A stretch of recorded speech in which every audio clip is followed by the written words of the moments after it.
Provinsi Kalimantan Tengah tahun 2021. Berjumpa dengan saya, Deden Suhardiningsih, Kepala Bidang Pengembangan Kompetensi Manajerial BPSDM Provinsi Kalimantan Tengah.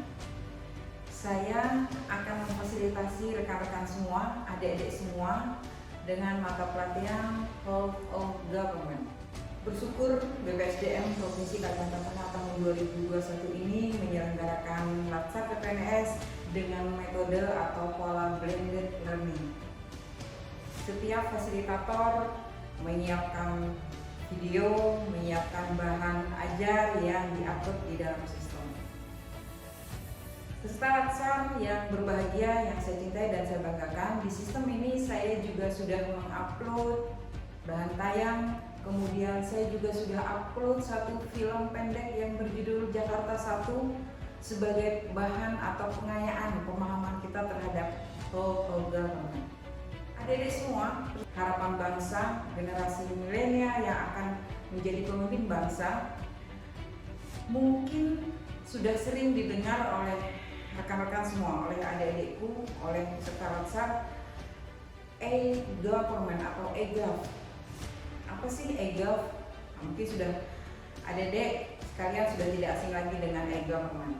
Government adalah penggunaan atau pemanfaatan atau pemakaian teknologi informasi oleh pemerintah atau penggunaan teknologi informasi dalam penyelenggaraan pemerintahan.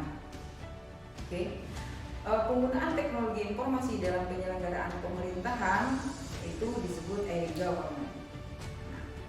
Kemudian kita kasih contoh saja, sudah sangat banyak. Jadi penyelenggaraan pemerintahan menggunakan teknologi informasi itu tujuannya apa? Untuk membangun hubungan atau untuk meningkatkan pelayanan atau untuk memberikan informasi-informasi yang dengan waktu yang cepat, dengan mudah kepada baik dia masyarakat, antar pemerintah maupun bisnis. Jadi penggunaan teknologi informasi oleh pemerintah dalam rangka memberikan informasi, memberikan layanan, atau bahkan mungkin meningkatkan pelayanan pada masyarakat dan kepada antar pemerintah maupun kepada bisnis. Dan pasti adik-adik semua, rekan-rekan milenial sangat paham tentang ini. Contoh sangat banyak sudah. Dan e-government sudah sangat lama kita lakukan di pemerintahan. Contohnya apa? Contohnya rekrutmen adik-adik semua, rekrutmen CPNS. Adik-adik semua hanya mengakses lewat website, kemudian pengumuman, kemudian mengupload data-datanya sampai kalau rekrutmen sampai dinyatakan lulus dan sebagainya. Contoh berikutnya lagi apa? Universitas, baik negeri maupun swasta di seluruh Indonesia, dari pengumuman penerimaan, kemudian dari proses penerimaan sampai bagaimana dia bisa mengakses nilai-nilai semesteran, bagaimana dia bisa KRS-an hanya melalui gadget. Sudah sangat banyak contoh-contoh atau praktik tentang e-government. Sekarang kita masuk ke konsep whole of government. Tadi e-gov sudah, dan sekarang whole of government. Apa sih whole of government? Dan pasti rekan-rekan juga sudah baca, karena rekan-rekan sudah dapat modul, kemudian mengakses bahan tayang saya, kemudian mengakses video Jakarta 1. Tapi tetap saya akan sampaikan bahwa konsep whole of government adalah sistem penyelenggaraan pemerintahan yang terintegrasi. Itu kata kuncinya, terintegrasi. Saya singkat saja, terintegrasi. Sudah banyak contoh.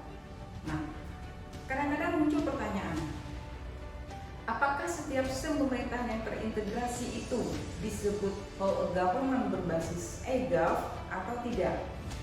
Jadi nanti kita bahas contoh. Jadi sistem pemerintahan yang terintegrasi itu adalah konsep dari whole of government, di mana konsep whole of government adalah menyatukan layanan-layanan. Contoh, saya kasih contoh saja langsung. Di pelayanan satu atap atau pelayanan satu pintu, Misalnya di dalam satu pelayanan satu pintu itu ada 9 macam jenis perizinan yang bisa dilakukan di dalam di satu tempat. Nah, contoh misalnya seperti di Disdukcapil Kota Palangkaraya misalnya. Nah, salah satu inovasi dari peserta pelatihan kepemimpinan tahun 2018, dia menyatukan pelayanan yang dulunya masyarakat datang ke Disdukcapil, misalnya ada anak baru lahir. Anak baru lahir itu kan dia harus merubah kartu keluarganya, dia harus mendapatkan KIA, kartu identitas anak, kemudian dan si anak juga harus mendapatkan akte kelahiran. Dulu, ketiga jenis dokumen kependudukan ini diperoleh masyarakat melalui 3 loket. Melalui 3 loket. Nah, lalu beliau sudah berhasil menyatukan dari 3 titik itu menjadi 1 loket. Jadi masyarakat tinggal datang membawa berkas-berkas syarat-syaratnya, seperti anak lahir, surat keterangan lahir dari bidan misalnya dan sebagainya, tinggal datang di 1 loket saja dan dilayani. Kemudian masyarakat bisa langsung mendapatkan 3 kartu atau 3 identitas kependudukan. Berupa perbaikan atau perubahan kartu keluarga, kartu identitas anak, KIA, dan akte kelahiran. Nah, ini contoh yang paling sederhana tentang konsep whole government.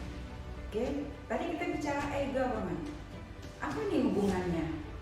Nah, konsep whole government seperti yang saya sampaikan tadi, seperti di Disdukcapil Kota Palangkaraya tahun 2018 dan 2019, itu konsep whole government yang offline atau tidak berbasis e-gov.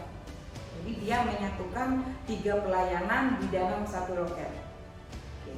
Itu jadi konsep whole government yang offline dan online. Kalau online, contohnya apa? Banyak. Seperti video Jakarta 1, adik-adik semua silahkan simak video Jakarta 1. Nanti saat kita ketemu di kelas, kita akan diskusikan itu, kita nanti akan bagi kelompok, dan saya yakin adik-adik semua kelas ini sudah mengakses banyak informasi atau video atau bentuk-bentuk pelayanan lainnya, tidak hanya di Kalimantan Tengah, seperti di Surabaya misalnya. Surabaya sudah tidak diragukan lagi dengan konsep konsep smart city-nya. Dengan smart city-nya sudah pelayanan-pelayanan di kota Surabaya semuanya sudah berbasis teknologi informasi. Bahkan ada beberapa yang sudah terintegrasi. Artinya konsep whole government-nya sudah jalan, bahkan sudah berbasis teknologi informasi, bahkan sudah e-government. Jadi whole government yang berbasis elektronik atau berbasis teknologi informasi.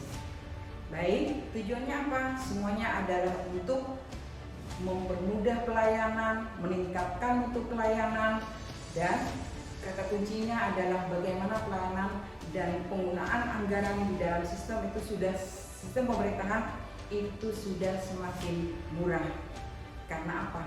Karena tugas kita sebagai penyelenggara negara, sebagai pelayan masyarakat, kita harus bisa membuat atau menciptakan sebuah sistem pelayanan yang cepat, yang murah, mudah diakses, dan masyarakat bisa mendapatkannya dalam waktu yang tidak terlalu lama. Baik adik-adik Latsar sekalian yang saya banggakan, video pengantar dari saya cukup sampai di sini.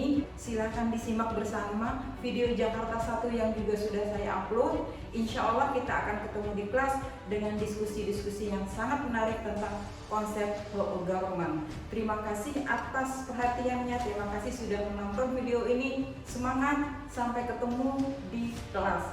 Assalamualaikum warahmatullahi wabarakatuh. Salam sehat.